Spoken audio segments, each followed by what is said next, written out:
Hey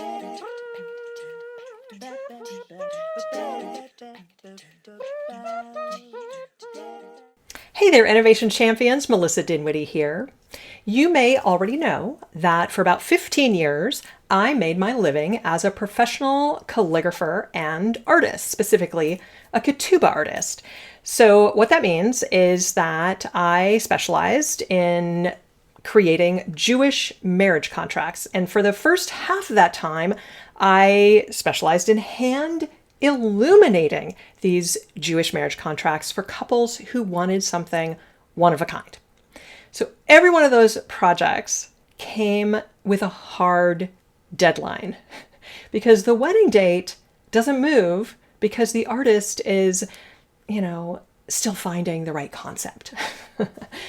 One couple, for example, wanted a vegetable garden scene with secret icons hidden throughout. That one was made, was a collage. Another one wanted their ketubah designed like a page of Talmud that has Hebrew text in the center. It was a block of Hebrew text, and then all around it was the English text. The page of Talmud is like that. It's got a block of text and then all this commentary written all around it. And then this particular ketubah also had illuminated capital letters like a medieval manuscript. So it was very traditional.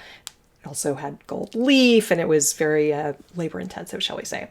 The vegetable garden was very modern. This one was very traditional. Then another couple asked for a watercolor oak tree with their Labrador retrievers curled up beneath it.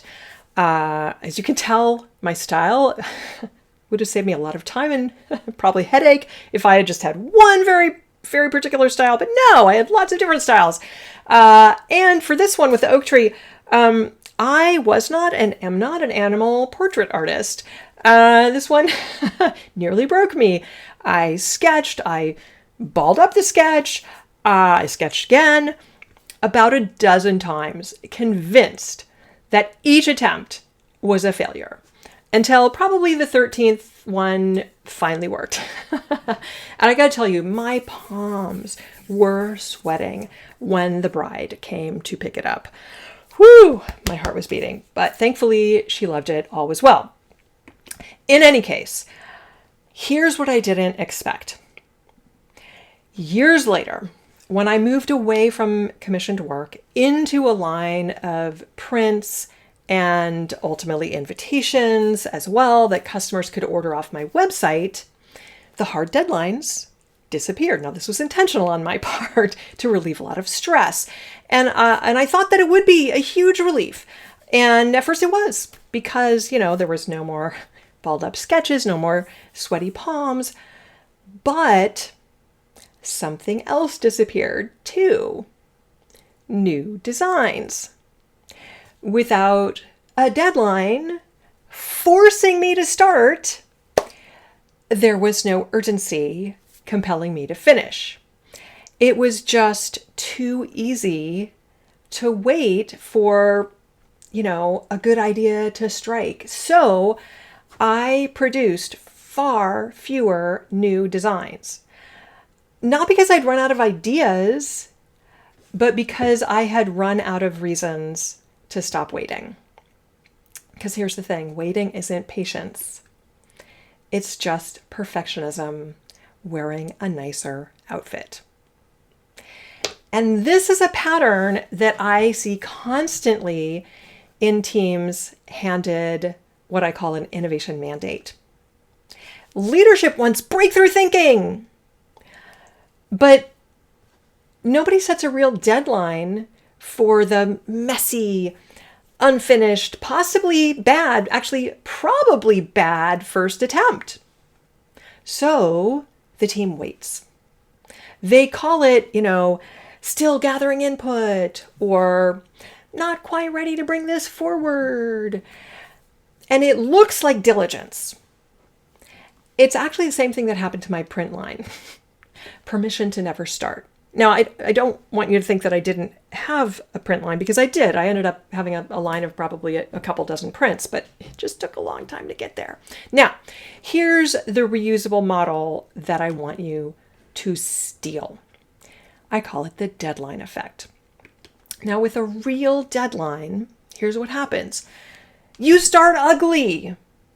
You ship a rough version. You learn what works by Tuesday, not by eventually, because you have a deadline.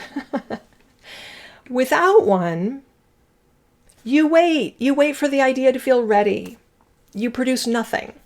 You call it thinking it through. The uncomfortable truth is that the deadline was never what stood between me and good work. It was the thing that produced good work by making waiting impossible.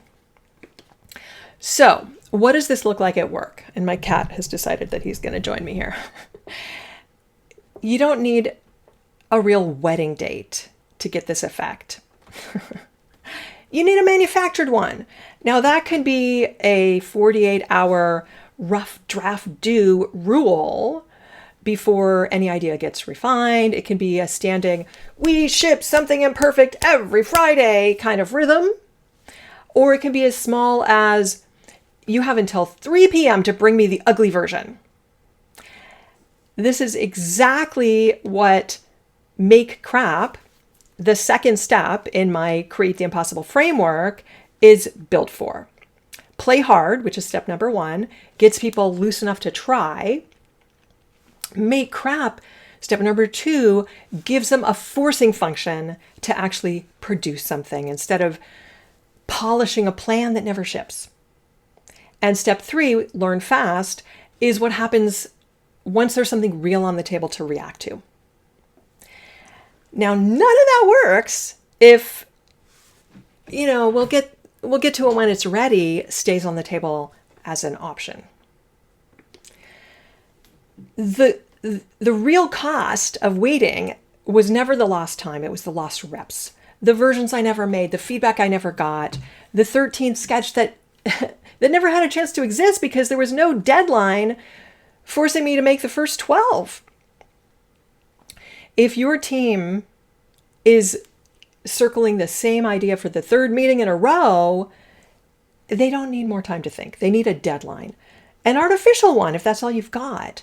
So the next time your team's circling the same idea without moving, try this. Set a real or artificial deadline.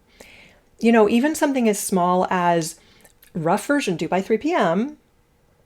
And don't let anyone touch it until it's built. That is the whole experiment.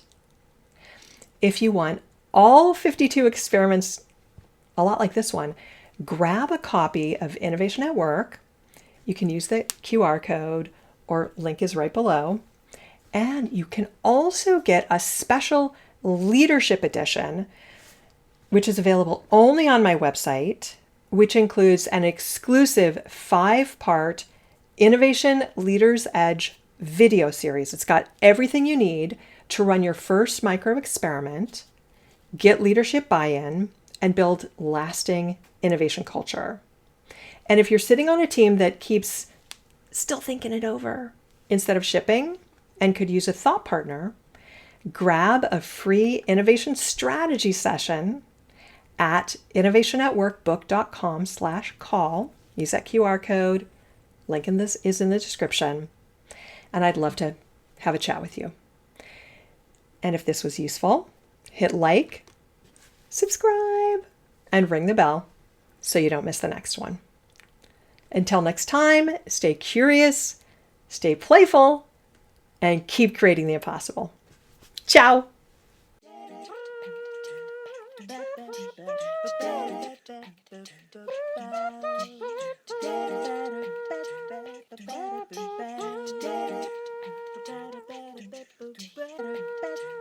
Better.